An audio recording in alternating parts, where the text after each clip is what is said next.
بسم الله الرحمن الرحيم. Assalamu alaikum wa rahmatullah. Comme vous pouvez le voir, aujourd'hui, on va parler du niqab. Est-ce que le niqab, tel que je le porte, ou certaines femmes le portent, est une obligation religieuse? En tout cas, vous devez flipper, vous avez peur, parce que je fais plus peur que Dark Vador à côté. Il a l'air d'un gentil à côté de moi. Comment des salafistes wahhabites ont tordu des hadiths et des versets coraniques pour justifier le port du niqab tel que vous le voyez. Je porte ce niqab depuis quelques minutes, c'est oppressant, c'est étouffant. J'imagine même pas comment peuvent faire les femmes qui le portent durant l'été, toute la journée. Et je défie tous les cheikhs salafistes, wahhabites, de porter le niqab et de le garder pendant une journée dans le désert.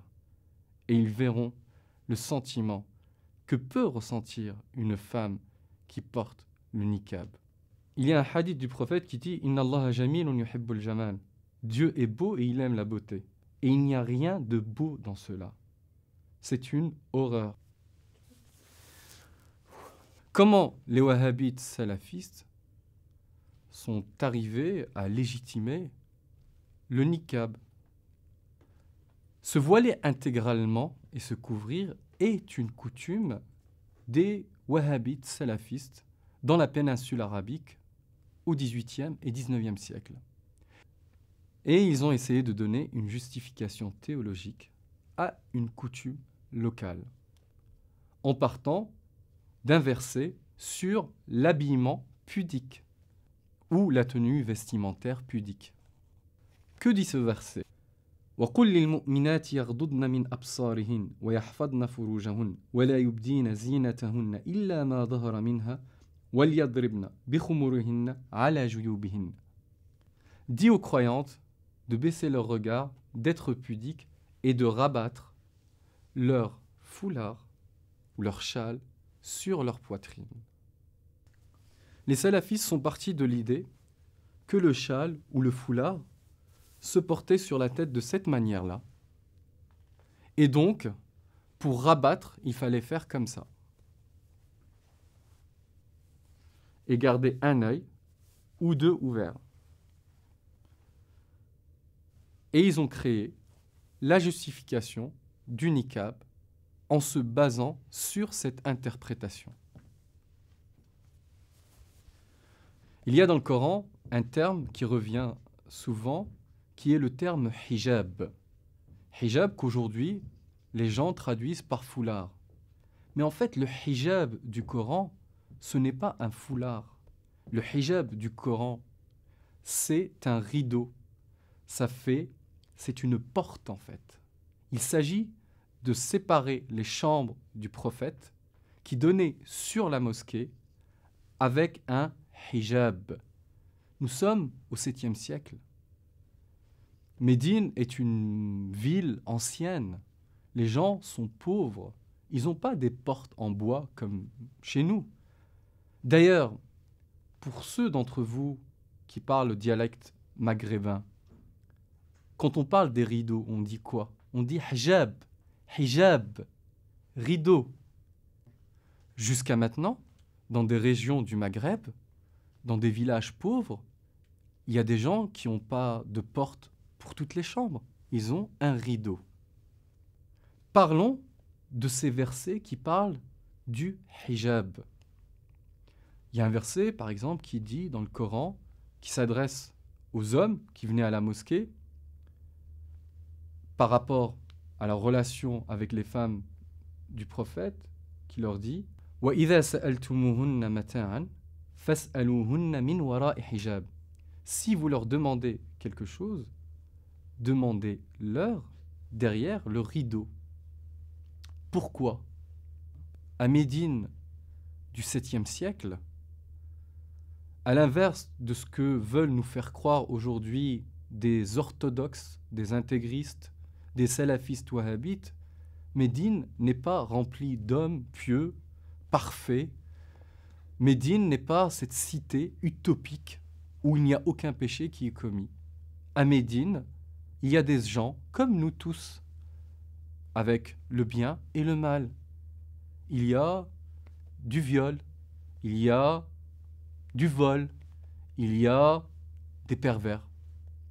Et si on lit le Coran attentivement, on comprend pourquoi Dieu parle de rideaux pour les femmes du prophète, pour séparer les chambres du prophète de la mosquée.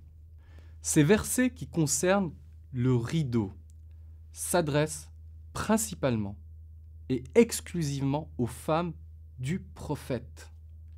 Parce que les femmes du prophète avaient des obligations supérieures aux autres femmes, parce qu'elles étaient les épouses de l'envoyé de Dieu.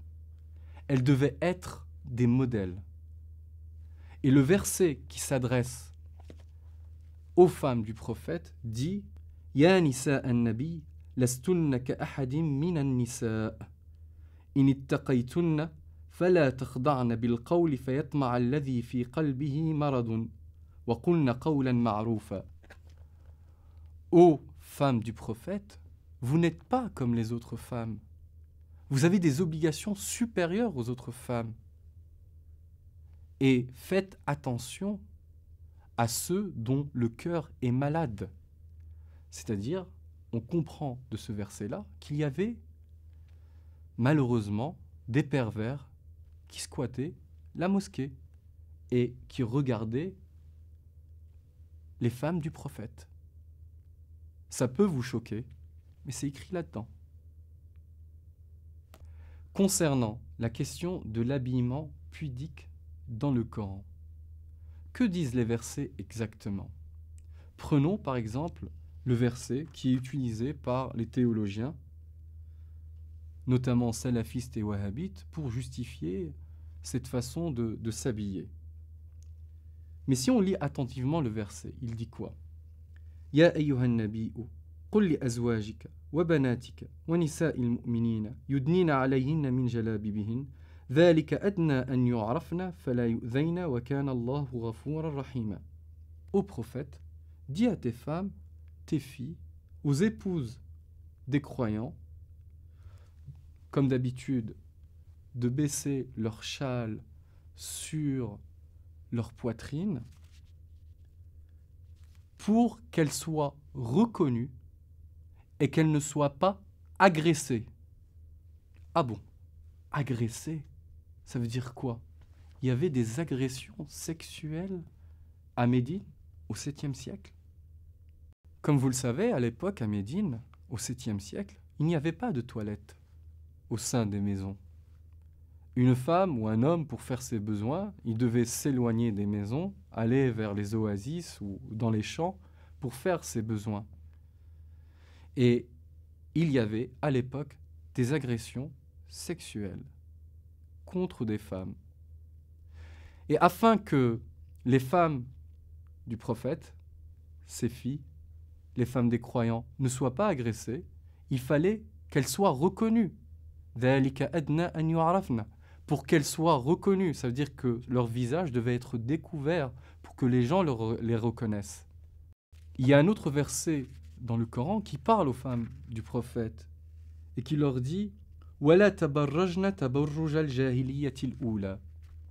At-tabarruj, c'est-à-dire ne pas porter le voile. C'est comme ça que les orthodoxes musulmans ou salafistes wahhabites définissent une femme mutabarrija, c'est-à-dire qu'elle ne porte pas le voile. Mais pour comprendre ce que veut dire at-tabarruj à l'époque du prophète, il faut comprendre comment les gens vivaient.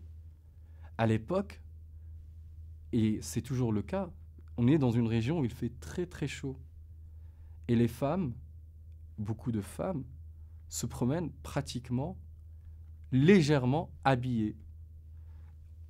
On sait qu'à la Mecque, il y avait des gens, femmes et hommes, qui tournaient, qui faisaient les déambulations autour de la Kaaba, nus, complètement nus.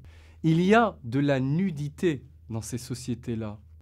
Et quand le Coran vient s'adresser aux gens de l'époque, c'est pour introduire quelques règles d'habillement. Même en France, la nudité est interdite dans l'espace public. Donc, il faut comprendre les versets par rapport à comment étaient habillés les gens avant. Il faut être avec les gens dans cette époque pour comprendre ces versets, ces révélations. Comment peut-on dire qu'une femme doit se voiler intégralement alors qu'on a 2 versets dans le Coran qui disent clairement qu'on peut les reconnaître? Le verset que j'ai cité avant, afin qu'elles soient reconnues pour ne pas être agressées, ça veut dire on les reconnaît. Comment donc parler de voile intégral si on ne les reconnaît pas? L'autre verset qui dit وَلَا يُبْدِينَ زِينَتَهُنَّ إِلَّا مَا ظَهَرَ مِنْهَا, qu'elles ne fassent apparaître que leur beauté apparente, ce qui apparaît normalement d'une femme, son visage, une partie de ses cheveux ou ses cheveux, qu'elles montrent la partie apparente de leur beauté. C'est la partie beauté cachée, intime, qui est interdite au regard extérieur. Comment une femme voilée intégralement peut montrer sa beauté apparente? Enfin, je voudrais m'adresser à mes sœurs qui portent le voile intégral parce que elles ont été induites en erreur par des gens qui manipulent les concepts du Coran à des fins personnelles ou parce qu'ils ont une certaine vision dégradée de la femme. Je voudrais leur dire et conclure avec 3 versets coraniques. Le premier verset du Coran nous dit « Yuridullahu bikumul yusr wa la yuridu bikumul usr » Dieu veut vous faciliter la vie, il ne veut pas vous compliquer la vie. L'autre verset du Coran dit « Wa ma ja'ala alaykum fid dini min haraj » Dieu ne vous impose pas la gêne dans la pratique de votre religion. Il n'y a pas de gêne.